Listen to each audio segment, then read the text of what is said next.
ऊंट का लोमड़ी को सबक।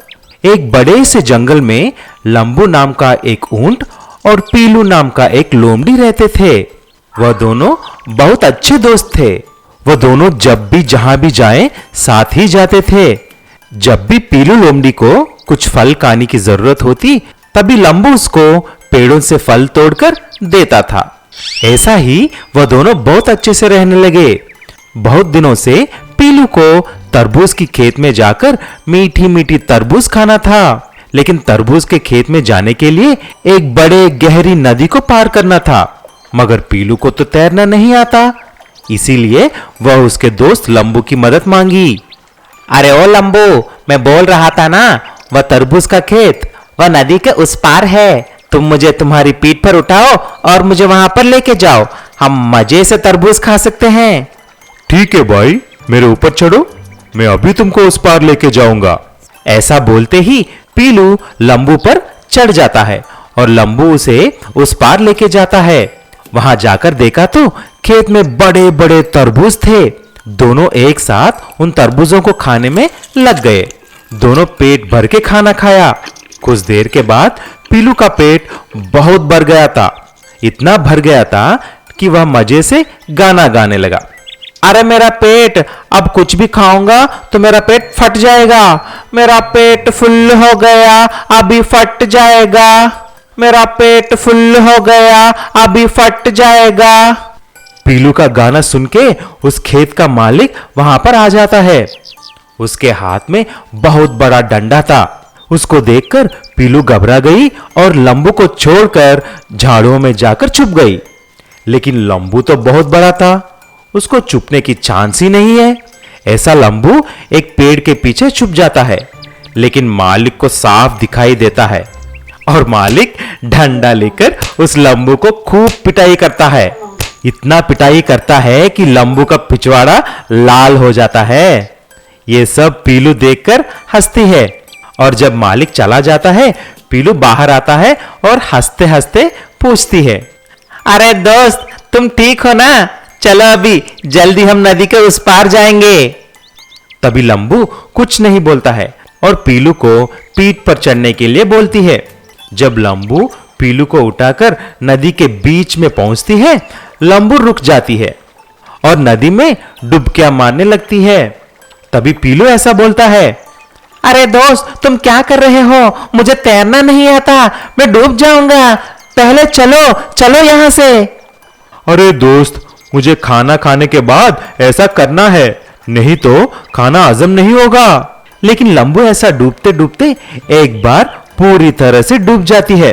तभी पीलू नदी में गिर जाती है और डूब जाती है। अरे बचाओ बचाओ, लंबू भाई, मुझे बचा लो, मुझे बचा लो। फिर लंबू पीलू को उठा लेती है और भागकर नदी के उस पार लेके जाती है। तभी पीलू उसको धन्यवाद किया। सीख, इसीलिए हमको संकट के समय कभी भी हमारे दोस्त को नहीं छोड़ना चाहिए। सोने का उड़ने वाला गधा। रंजनपुर नाम के एक गांव में सूरज करके एक आदमी रहता था। वह उसकी बीवी और बेटे के साथ रहता था। उसका आम का बगीचा था। उस बगीचे में बहुत सारे आम के पेड़ थे। वह बहुत ही स्वादिष्ट थे, क्योंकि सूरज उन पेड़ों पर कभी भी केमिकल्स नहीं डालता था। इसीलिए सूरज के बगीचे में आम बहुत रसीले थे। एक बार उसने देखा कि उसके पेड़ों के आम गायब हो रहे थे। इसीलिए उसने ऐसा सोचा, अरे मेरे पेड़ों में से आम गायब हो रहे हैं, इसीलिए मैं आज रात को आकर निगरानी रखूंगा। जब रात को सूरज एक पेड़ के पीछे छुपकर देखा तो वह हैरान हो जाता है। एक उड़ता हुआ सोने की गधा वहां पर आती है। वहां आके उन आम के पेड़ों में से आम खाने लगती है। ये देखकर सूरज पहले घबरा जाता है, लेकिन कुछ देर के बाद उसके दिमाग में एक विचार आया। मुझे ये देखना है कि ये उड़ने वाला सोने की गधा कहां से आ रही है, इसलिए मैं इसका पूंछ पकड़कर इसके साथ ही जाता हूं।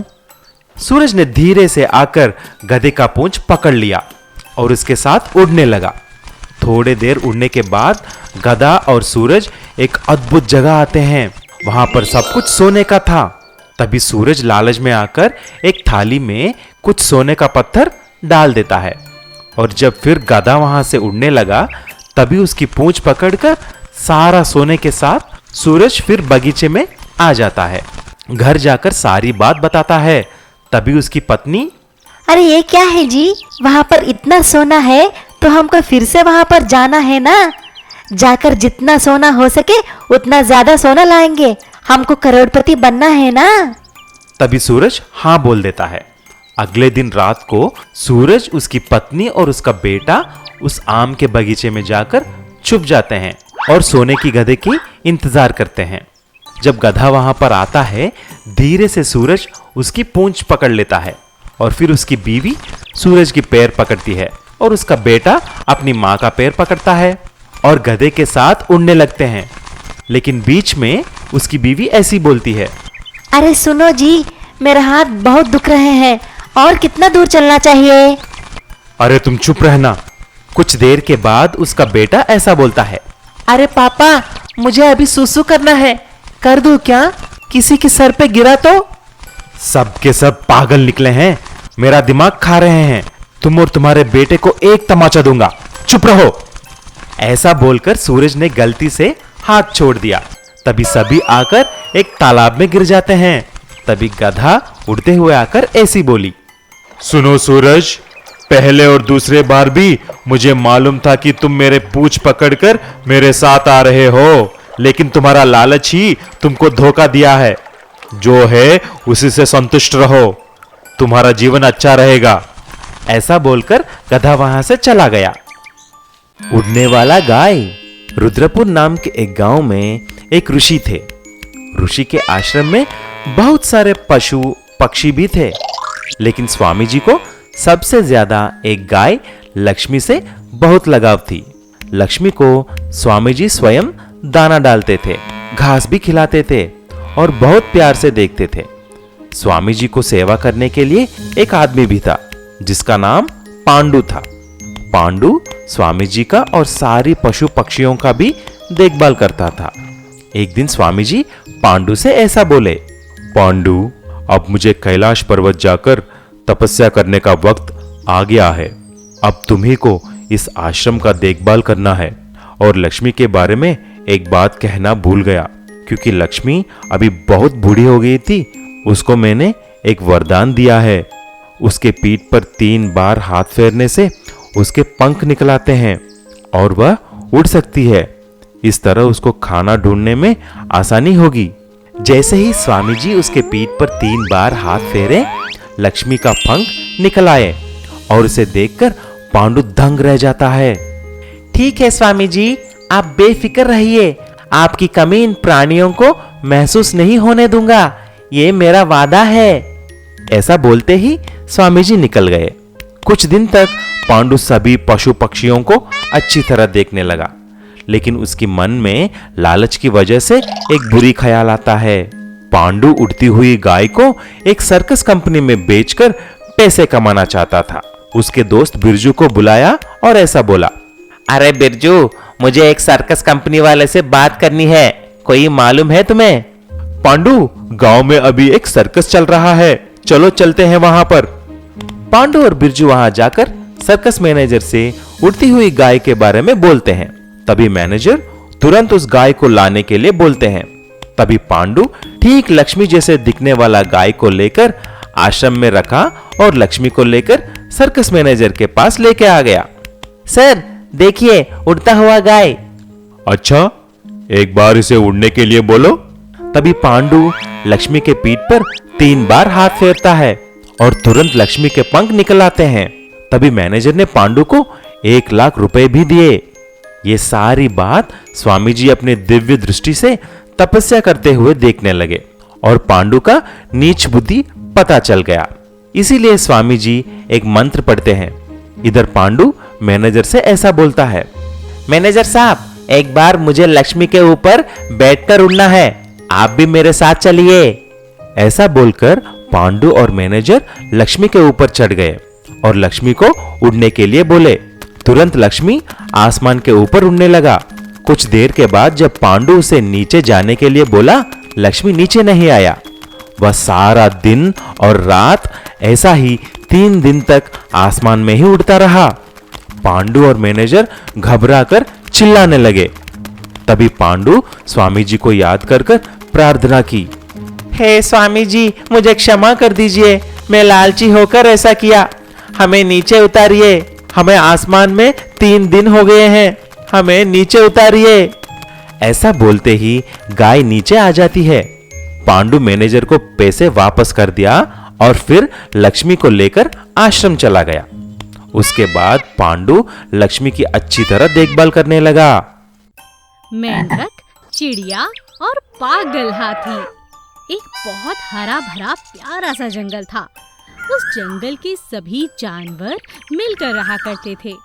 एक दिन उस जंगल में एक पागल हाथी आया। उस हाथी ने जंगल में सब पेड़ों को तहस नहस कर दिया। वहीं कुछ दूरी पर एक चिड़िया अपने अंडों के साथ पेड़ पर बैठी हुई थी और अंडों से बच्चे निकलने का इंतजार कर रही थी। तभी वहाँ पागल हाथी आया और उसने उस पेड़ को तोड़ दिया। उस पेड़ से अंडे गिरे और टूट गए। बेचारी चिड़िया रोने लगी। मेरे अंडे, मेरे बच्चे, उस पागल हाथी ने सब तोड़ दिया। मैं उसे कभी माफ नहीं करूंगी। कुछ देर बाद रोती हुई चिड़िया की आवाज सुनकर बाज वहाँ पर पहुँचा। क्या हुआ? तुम इतनी जोर से क्यों रो रही हो? चिड़िया ने अपनी सारी बात बताई। इस तरह रोने से कुछ नहीं होगा। हम सबको मिलकर इस पागल हाथी को सबक सिखाना चाहिए। हम सब इतने छोटे हैं, उस विशाल हाथी से कैसे लड़ेंगे? एक और एक बनकर 11 हो जाता है। हमें अपनी शक्तियाँ जोड़नी होंगी। मेरा एक मित्र है कोयल, चलो उसके पास चलते हैं। वो मिलकर कोयल के पास गए और कोयल को सारी बात बताई। कोयल उन्हें लेकर अपने दोस्त मेंढक के पास गई और उसे सारी बात सुनाई। आप सब यहीं बाहर बैठकर मेरी प्रतीक्षा करो। मैं गहरे पानी में जाकर कोई विचार ढूंढ कर लाता हूँ। ये कहकर मेंढक पानी में चला गया और थोड़ी देर बाद वहाँ से बाहर आया। दोस्तों, हाथी को सबक सिखाने के लिए मेरे दिमाग में एक तरकीब आई है। मेंढक ने अपनी योजना सभी को बताई। सभी खुशी से झूम उठे। इस योजना में पहला काम कोयल का था। वो हाथी के पास जाकर मधुर राग गाने लगती है। राग सुनकर हाथी अपनी आंखें बंद करके झूमने लगता है। तभी बाज आता है और अपने पहने नाखूनों से हाथी की आंख में प्रहार कर देता है। हाथी दर्द से फड़फड़ाने लगा और चिल्लाने लगा। कुछ देर बाद उसे प्यास लगी। तभी उसे मेंढक की आवाज सुनाई दी। हाथी को लगा कि वहाँ जरूर तालाब है। वो पानी पीने के लिए जैसे ही तालाब के नजदीक आया, वो तालाब की जगह एक बड़े गड्ढे में गिर गया। वाह वाह, बहुत अच्छा भैया, आप सबने इस पागल हाथी को अच्छा सबक सिखाया, मेरी मदद करी। आप सबका बहुत बहुत शुक्रिया। मैं आपका एहसान कभी नहीं भूलूंगी। इसमें एहसान की क्या बात है दोस्त, तुम हमारी दोस्त हो और दोस्ती में तो काम आना ही चाहिए। इसीलिए कहते हैं दोस्तों के साथ रहने में ही भलाई है।